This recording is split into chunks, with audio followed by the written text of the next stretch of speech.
All right, so we're here at the gathering. It's Wednesday night, like 10 o'clock p.m. And, we're driving up here. We're coming to a conference about brand and connecting to people and to story. Robin, I'm curious, like when I say brand, what does brand mean to you? What do you think about?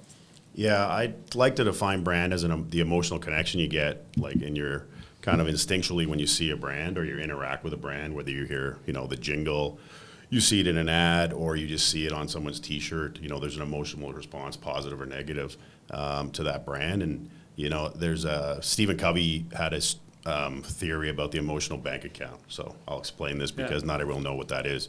But the emotional bank account. So imagine you can either be in a deposit or you can be in a withdrawal. And if you're in a deposit, normally the reaction of someone is good to you if you take an action or you say something. And if you're in a negative or you're in a withdrawal, just like being a withdrawal in the bank, and you try to then do something, the same action can be seen as a negative. Right. And of course, you make deposits or withdrawals based on things that you do for people, like keeping your promise, doing what you said you were going to do, saying things that are nice, helping them out. Those are all deposits, and obviously you can imagine what withdrawals in an emotion are, breaking trust, things like that. So the example, always just for clarity, is your wife's in the shower, you make her a coffee, you take it upstairs, and if you're in an emotional positive deposit, like deposit with your bank account, then she's going to give you a kiss on the cheek, say thanks, honey.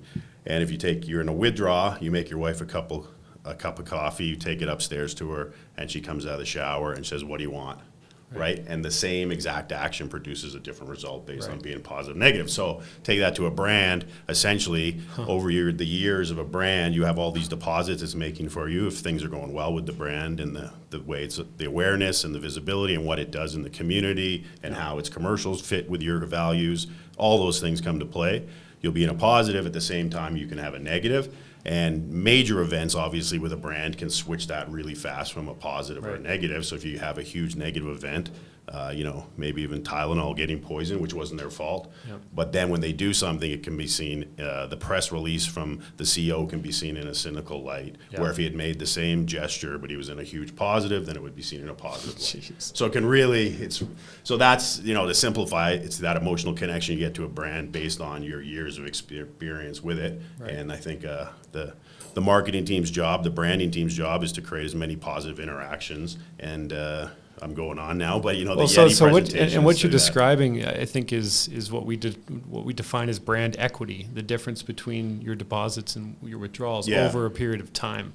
Yeah. And so the bigger brands that have been, telling their story and customers have been leaving it, and it's a positive exchange for years, they have more equity built up than a brand starting out trying to establish who they are. So when they screw up, they're going to be okay because they've built it. When you screw up when you're really small, you evaporate. Yeah, that's the exact great definition of it. And I think, the difference would be the way I look at it, because equity is obviously a financial term. Yeah. I'm a finance guy, my background also. Yeah, I was going to ask you that. Like, why, with these positions that you've held over your career, senior leadership positions, none of them directly involved in marketing, how have you been a brand-focused, non-marketing leader?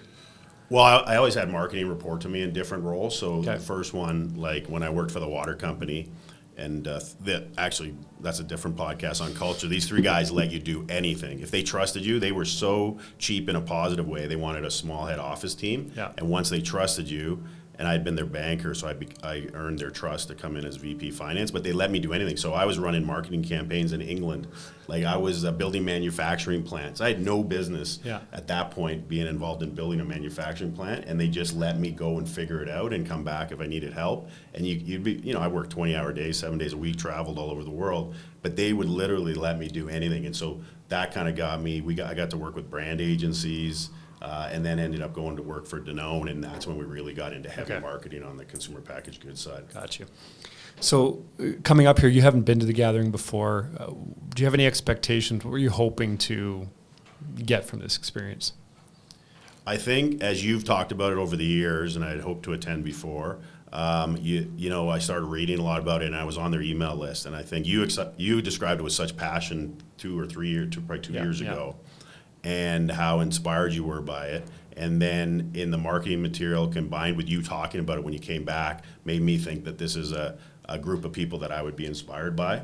And so far, so good, just based on the half day today. Right. It's pretty inspiring. The Yeti presentation was great. Yeah, so tonight we just got back from the Yeti experience, 3 films, dreamt up and produced by the team at Yeti and their partners. So we went there tonight. Tell me about that experience for you. So first of all, I'll say, Yeti's a really amazing brand. Which most of us know in my demographic and your demographic. So it's great. It's kind of cool and hip. And so they fund movies. So they presented 3 short films, documentaries. The first one was just incredible. As you know, I have 3 sons. And so the idea of those guys living their life free and then being successful even though they were free. And then they kind of made it through that period of being super successful, but maintaining their freedom in life choices. I thought was an amazing story. Fits with the brand, of course, but I think it was pretty cool. Like Jimmy Buffett was one of the guys, and I didn't know any of those stories of those people. I'll probably read their books now. So I thought it was amazing. And then the question and answer with the 2 Yeti executives was great, and both very smart and intelligent. One of them was the filmmaker and involved in choosing the films, and she reflects authentically the brand, obviously from her, you could tell. And then Bill, I guess the CMO, is amazing, so smart, and provides answers that are a little bit off the direct answer, and in such inspiring. Like I was actually really inspired by a couple of his answers about vulnerability. He was very well spoken. But I don't want to jump off this point because when we ended, the films ended and me and you just kind of stood in the hallway as people filed out with their half-eaten bags of popcorn. And we're just talking like, did that resonate with you as much as me? Like that was unbelievable. And we're just talking about this emotional connection we've had. Yeah, we broke out there. Talking about, we're walking out to the exit and there's 3 other people in our group. And so we weren't chatting with them. So we get back to the car, and Robin's excited to kind of gauge their takeaways and thoughts. So you initiated that. So everybody went to get the vehicle, and then we had a couple minutes. So they asked me what I thought of it. And they being, two young females on my team, kind of Gen Z, very TikTok, very ChatGPT. Yeah. Okay, so painting the picture. A little bit younger than me. Right. My kid's age. So they asked me, and I honestly, I'm a cynic, so when I like something, I do, tend to get over the top maybe a little bit, but I was moved by the whole Yeti, the film, the first one, I was moved by it, and I don't get moved that easy. So I was so they asked me what I thought of it, so I just started going on and on as I can do, and just enthusiastically. I see him outside the truck window. I'm making hand movements, I'm so excited, and they said, and the questions were amazing, and the answers were incredible. And the girls are just staring at him, they're just listening. Staring at me, and I think they're on my wavelength. Like, who wouldn't have loved that? It doesn't even enter my brain that somebody wouldn't have enjoyed that. And so they're just looking at me. And then Caleb finally pulls up, and I turn to them with all of my enthusiasm and a smile on my face. And vulnerability. Vulnerability. What did you think of it? And they're like, the opposite.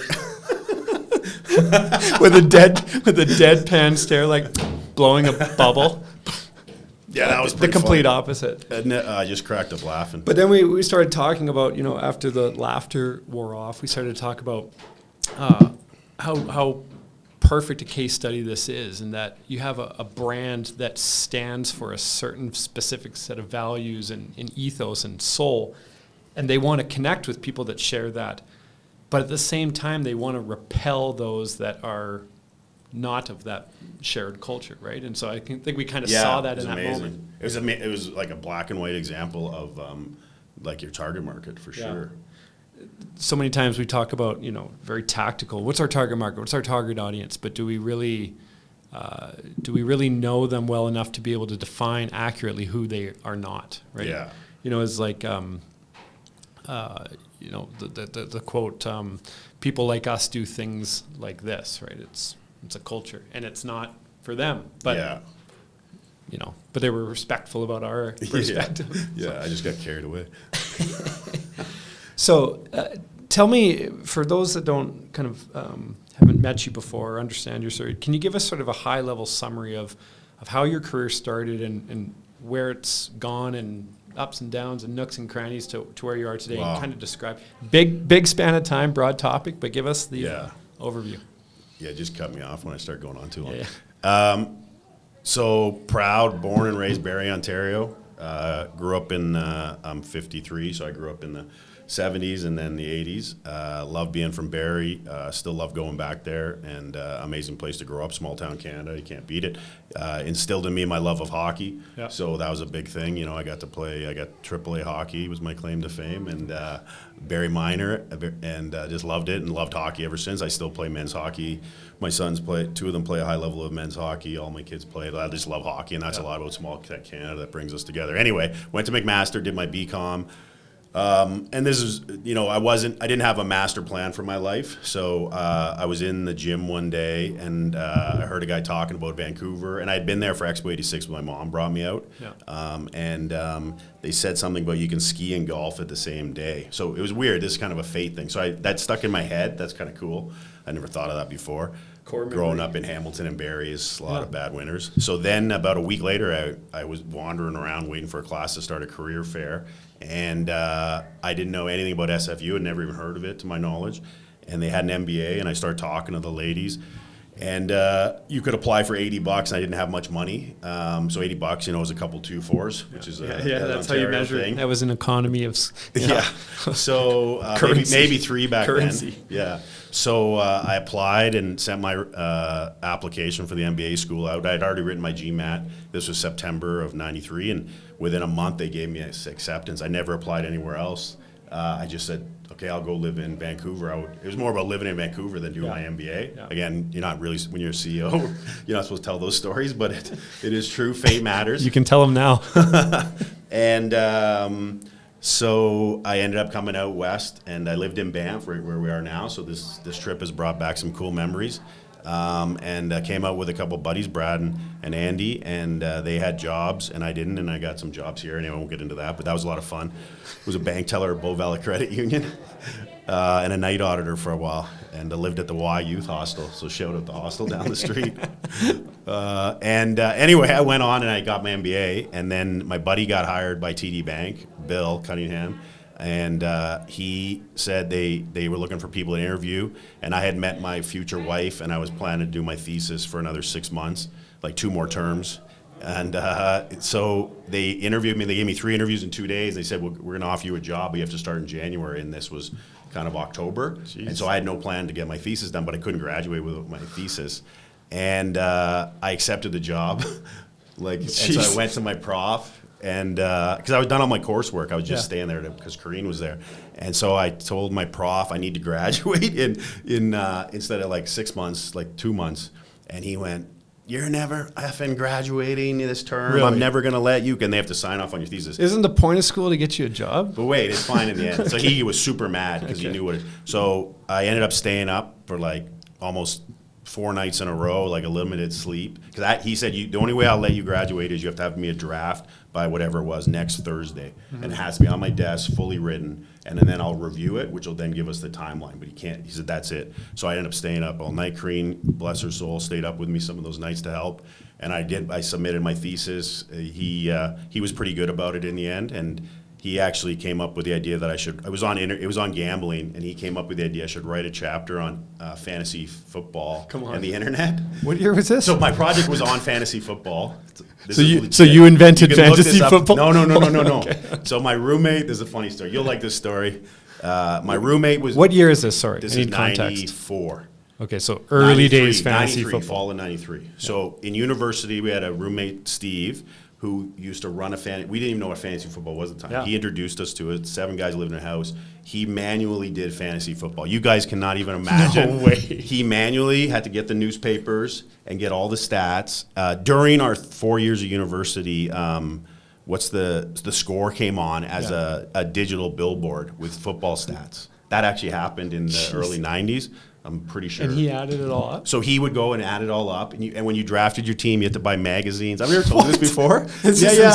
So what you had to do for the draft is you had to buy magazines that came out in like July, sometimes early August, with dated information. And you didn't actually know. There was no internet, so you didn't know like if a Cleveland Brown quarterback was hurt and you were going to draft them. You had to try to get as much information. Like it was an actual skill to draft a team in fantasy football. It's like a full-time job. Oh, it was incredible. So So we already played fantasy football, and I was supposed to get a company, and he ran like 7 leagues by the time we graduated, manually mostly. Like we had spreadsheets by then. We weren't apes, but Chisel. Yeah.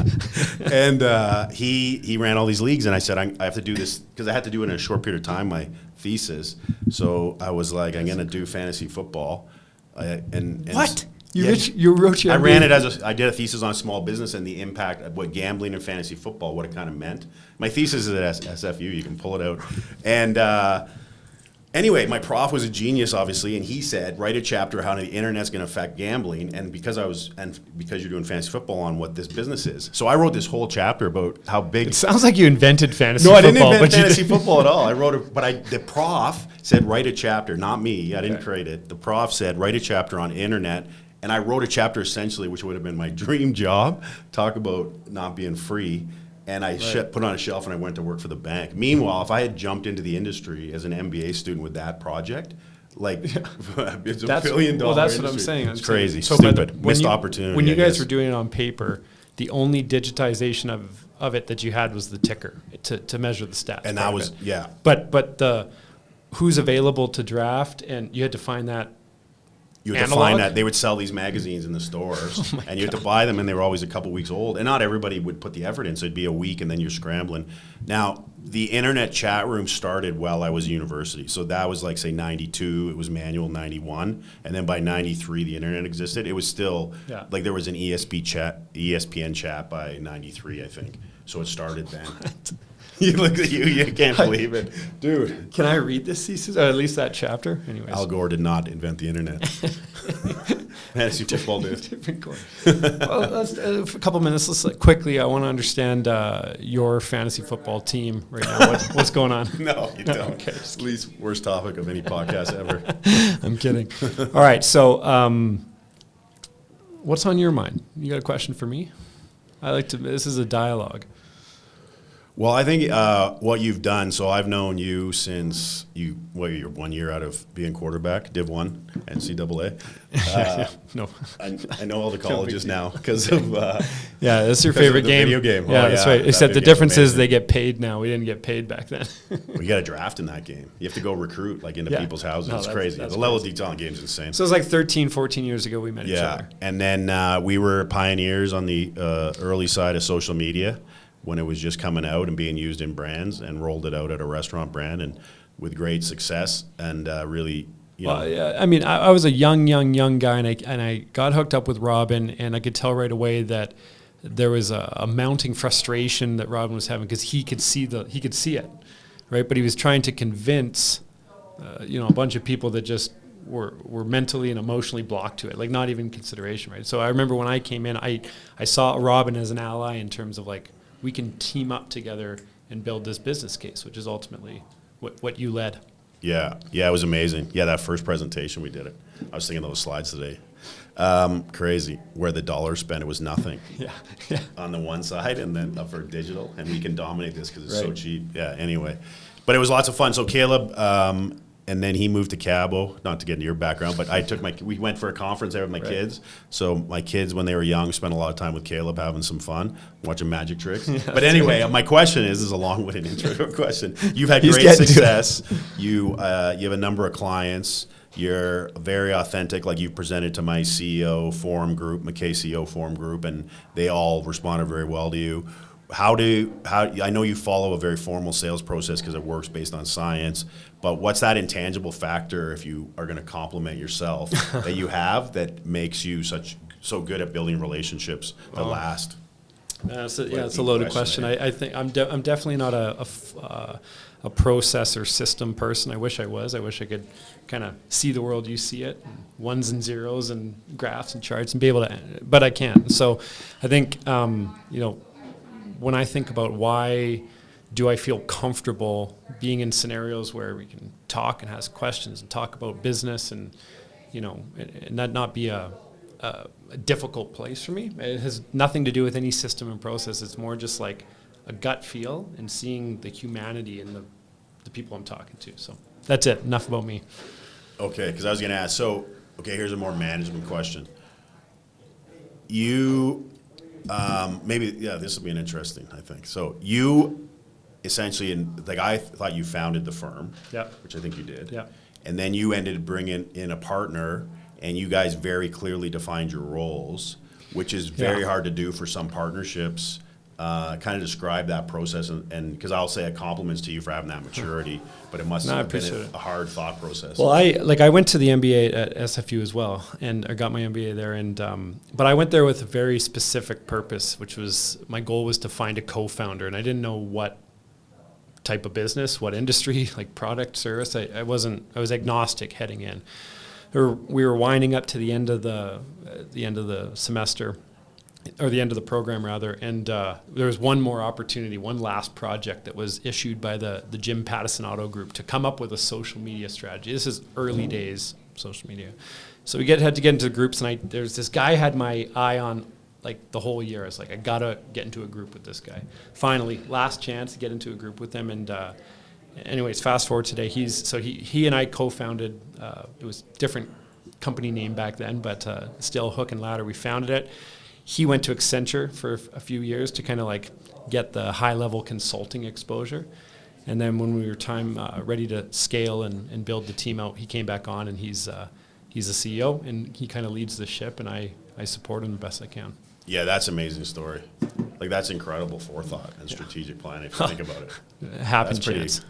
But to go and know you're building it, and then he went off and learned and then came back, that's pretty cool. Yeah. Well, it sounds intentional in hindsight. That's the way you told it sounds very professional. One topic I did want to talk about was Metallica.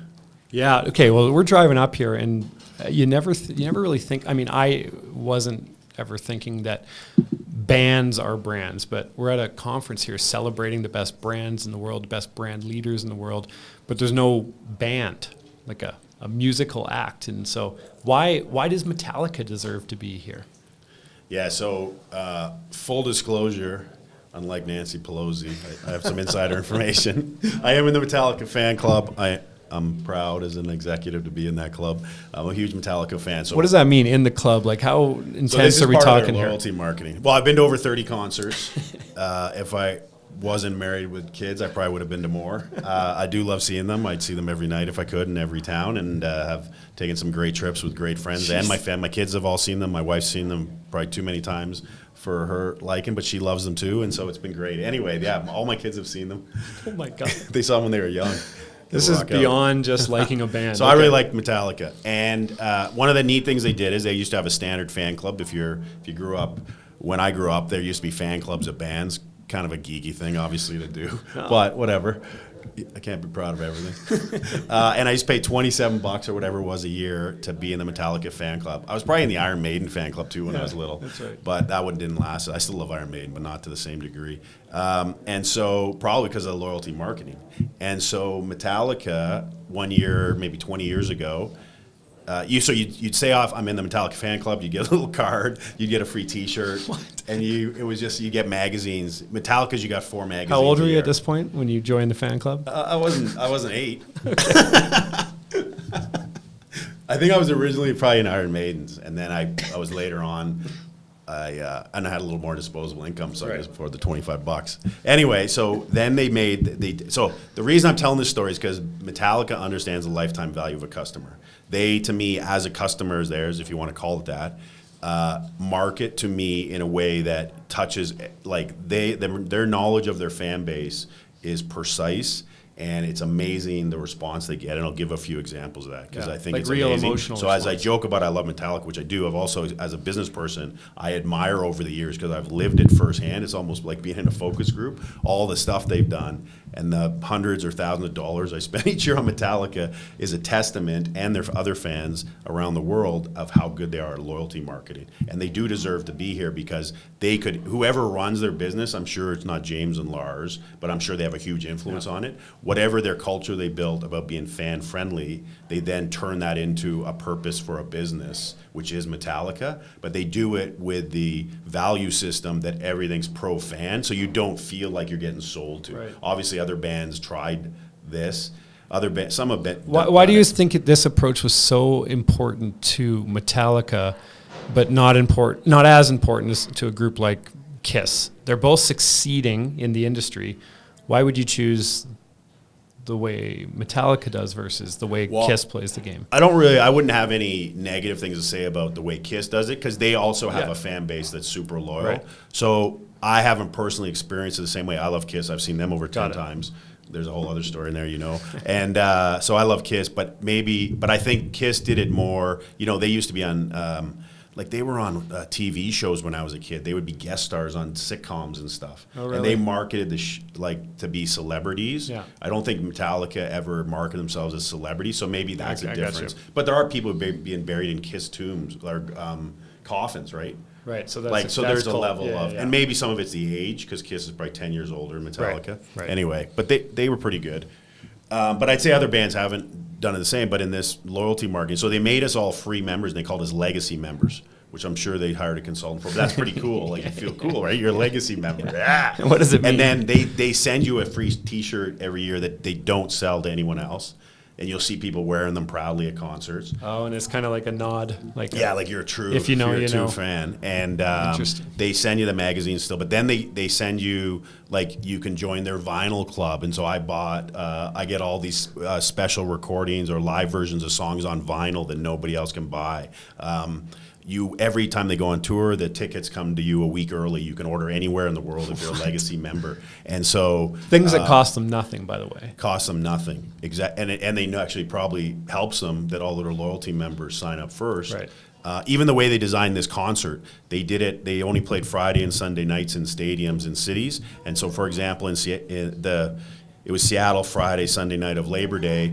The set list and the opening band on Friday night were completely different than the set list and the opening band on Sunday. And they announced that when they announced the tour. So as a fan who's going to for sure go once, the fact I wasn't going to see the same songs or opening band made me buy the other night. Yeah, genius. So do they sell out those stadiums the same? I wonder Right. if they were just the same show and they had to get 120,000 different fans, right, or whatever the number who's don't go back. So it's amazing to me. It's crazy. And then even the gift of the last part of the story, when I went to the Seattle show as a legacy member, they said they had a gift waiting for you because you had bought tickets. It was part of the ticket package, and it was like a beautiful Yeti cooler branded with Metallica and Yeti. And so you got this. You said it's worth $70 or something, probably, but priceless to me, $65, right, as a fan.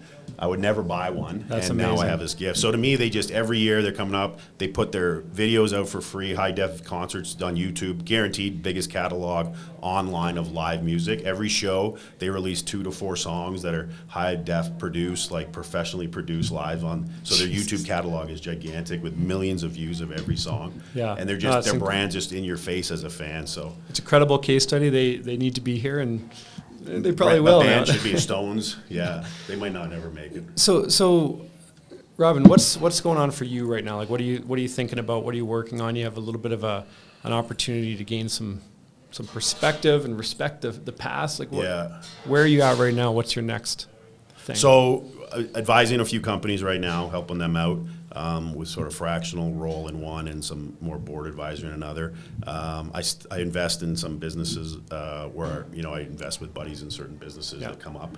But what I'm trying to do, I kind of have 3 buckets that I'm working on. So I'm trying to buy a business. Like my success in entrepreneurship has been related to mergers and acquisitions of businesses, then going in, rolling up the sleeves, operating them, growing them, and then either staying with them if you can, or looking at an exit if something comes along that makes sense. You always have to make those decisions. So I've been in healthcare, been in restaurants, automotive, financial services. I've been really lucky to be across industries in my career and had a blast. And the theme just come back to what you do. Your skill set is the brand. To me, is brand and culture. It's great people, great brand, and then you can build a business under that. So currently trying to look for something that's got a good brand that can go in. Maybe the brand's been stale in Canada for a while, has some potential, but has been around. I like brands that have been around, but there's a lot of brands in Canada that have been around forever, but they've never been juiced up to the level of their potential. And is that were the characteristics with the Mr. Lubes of how? Yeah, all of those got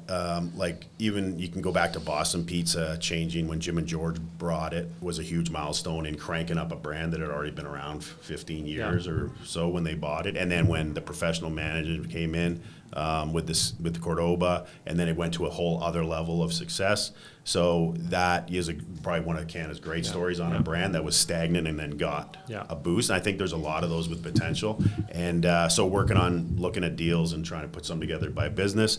I am now the entrepreneur in residence, which is a funny title, That's but a great we had title. to come up with a title. Entrepreneur in residence. I think I'm too humble for that title. For a North American investment bank, merchant bank called Origin. Talk about emotional bank account. The founder of that investment bank advisory group, Jim Osler, I've known for 20 years, and one of the nicest humans I've ever met, also one of the smartest. And we got to be friends during COVID when I was going to Toronto almost every month because we had done an acquisition there. So I flew every month, and you couldn't go in anywhere. Jeez. Talk about salt of the earth guy. So he invited me over for family dinner because there was literally nowhere for me to go, right? No way. I was stuck in my hotel. There's no one in the hotel. There's no services. So he invited me over on the Sunday once with his family, his in-laws who were elderly, and had family dinner with them. And then another time he let me bring a guy who came with me on the trip who worked for me, Rob, and we went over to Jim's and had beer and barbecue. Like awesome. Just welcomed us with open arms. I was already friends with him, but this really cemented it. So anyway, the chance to work with him a bit at his great firm. So they have offices in Miami, Chicago, Toronto, Montreal. We'll say Vancouver now, and I think Atlanta. So they've done really, really well, and it's going to be fun to do some work with them. That's and awesome. Advise on some transactions. And what does family life look like right now? How do you integrate the two, and what is life for you right now on a day to day? Yeah, it's pretty good. Like we got our family. I grew up with dogs, but we got our first dog last August. Little Terrible Labradoodle. decision. I can show you photos like every dog owner.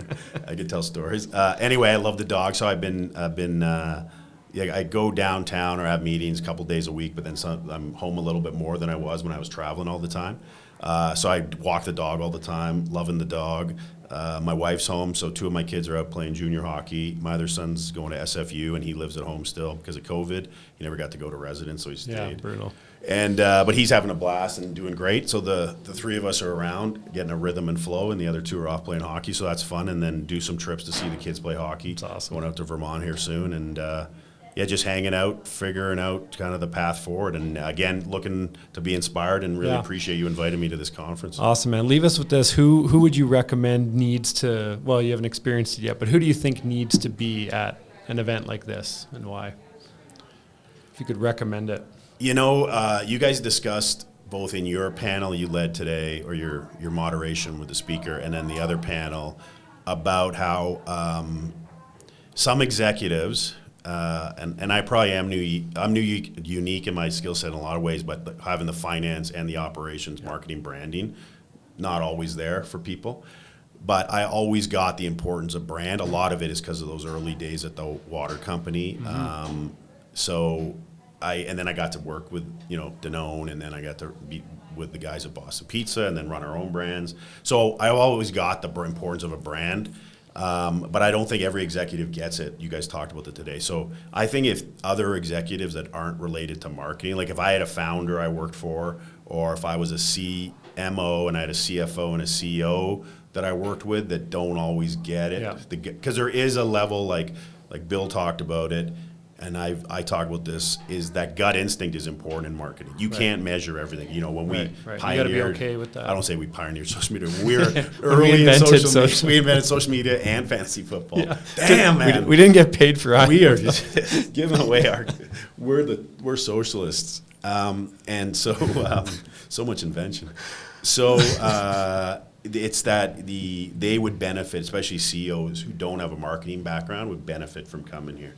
And I think understanding and hearing these speakers who are running these amazing, successful brands, of how important a brand is in overall success, and that some of the biggest companies that CEOs or CFOs or all those executives hear about in the paper, this is how they embrace the brand for their success. That's amazing. Thanks so much, Robin. Appreciate it, man. Awesome. It was fun.